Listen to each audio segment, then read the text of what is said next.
Hello and welcome back to the SWAN Pricing Show. Today is going to be a rapid fire episode, but it's going to be about just one more thing. Or actually, when clients say just one more thing, it's the classic Colombo style thing. So you already set up the price, they agreed to it, the scope is clear, and then I just remember, could you also, right? Could you also do this, right? And as you said in the pre-show, the problem is they're trying to squeeze more juice out of already usually ambitious time budget and cash budget, Yeah. right? Um, and okay, we can talk about why this happens. But first, I think we should address this one difference. So we're not just airing out what's problematic in the world in general. We're airing out what's problematic in the world of swans, as we on this show call the people who sell expertise-based services. And I think the big difference is if you're talking about buying sardines and somebody says could you throw in another box, that's not really that big of an expense.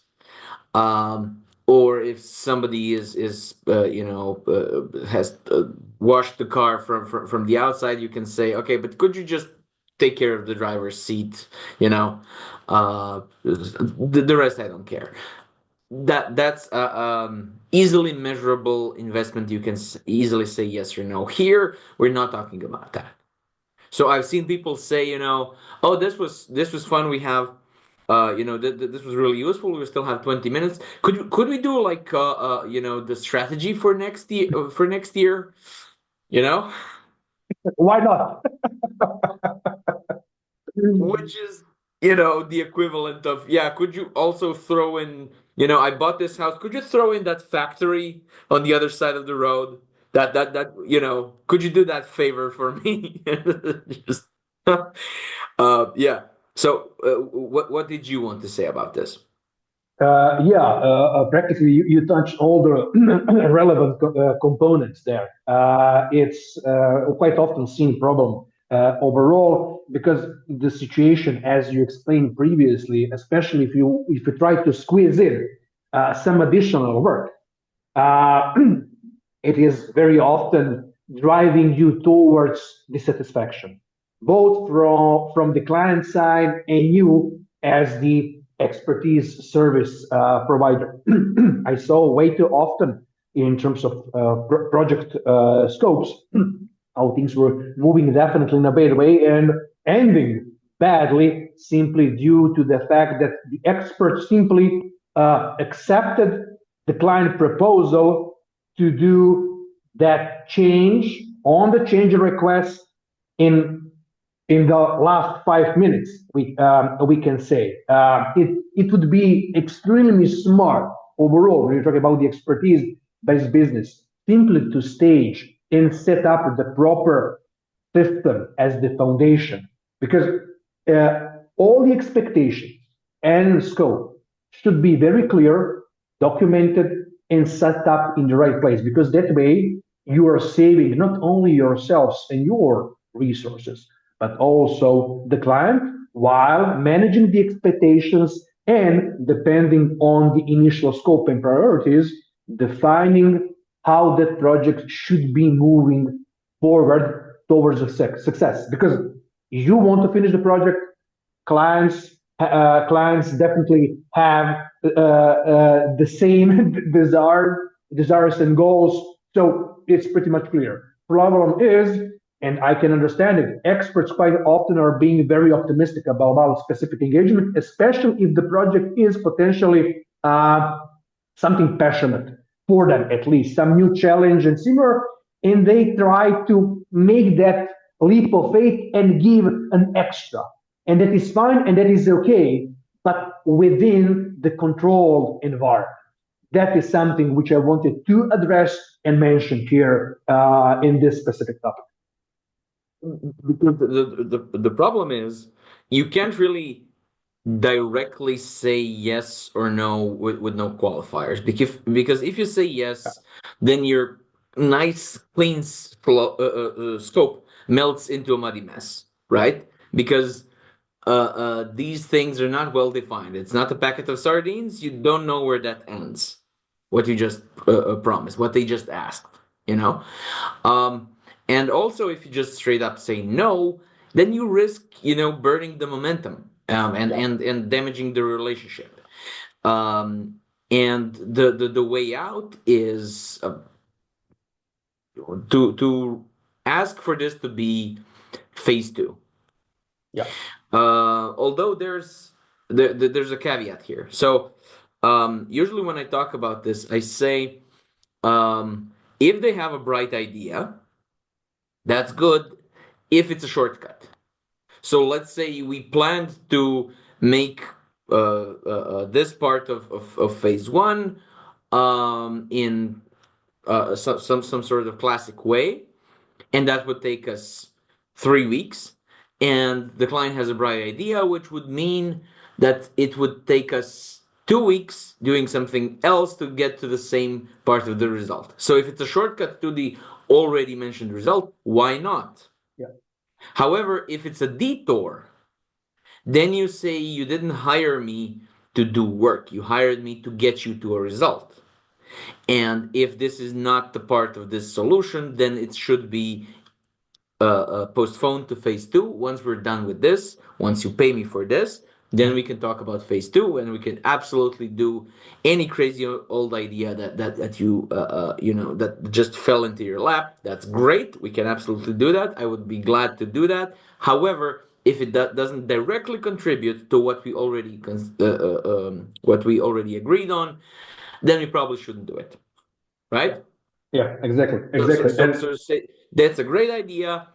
Let's capture it. Let's put the pin in it. Let's put it into phase two, where we can give it full focus that it deserves after we nail the objectives that we already have, right?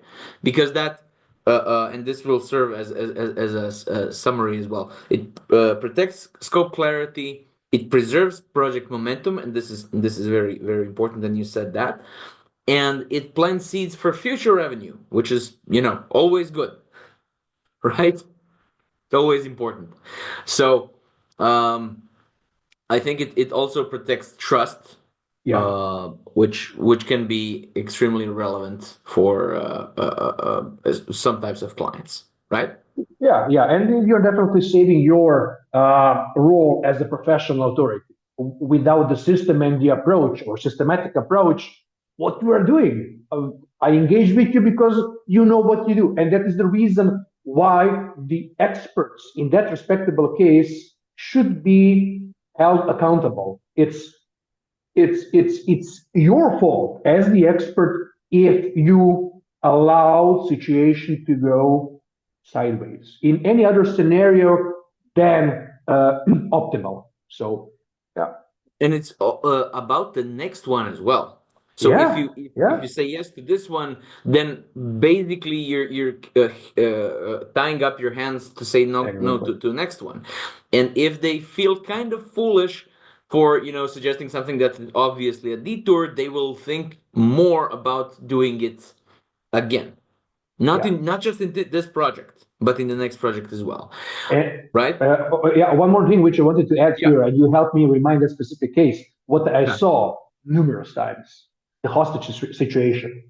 Uh, Scope expansion, trying to pick it in that small amount in the initial phase, we can call it, and the experts are accepting the extension. And then they're losing the objectivity, momentum, because they're waiting to be paid for the phase one while they're already actually in phase two or three without adequate compensation. So they're just accepting new extension, prolonging the collection, prolonging the project delivery, because they're just saying yes, yes, yes, yes. And it's an endless game, which definitely and for sure leads to dissatisfaction, probably on both ends. But for the experts, absolutely. Absolutely. So, Like I said, this was going to be a rapid fire episode because we had such a nice talk in the pre-episode. But I think we drove the point home. Additional ideas are great if they save work. If they don't save work, then they should go to phase two. And there's nothing to be apologetic about. Yep. We're all doing our jobs, and our jobs as experts is to drive the results, not do the work. And this is also why it's important for the umpteenth time in our show not to charge per hour, because then they say, what do you care, you get paid per hour anyway. But then when the project goes overboard and they say, hey, that's way more than we had, yeah, no, it's a trap. So don't fall for it. Philip, where can people find you? People can find me on LinkedIn and also my mentorship page, philipzolot.com. So LinkedIn is the stage for my newest fearless pricing rebellion um, newsletter that is gathering speed and gathering people. That is really cool. And also, of course, fearless-pricing.com. Thank you, everybody. See you next time. See you. Take care.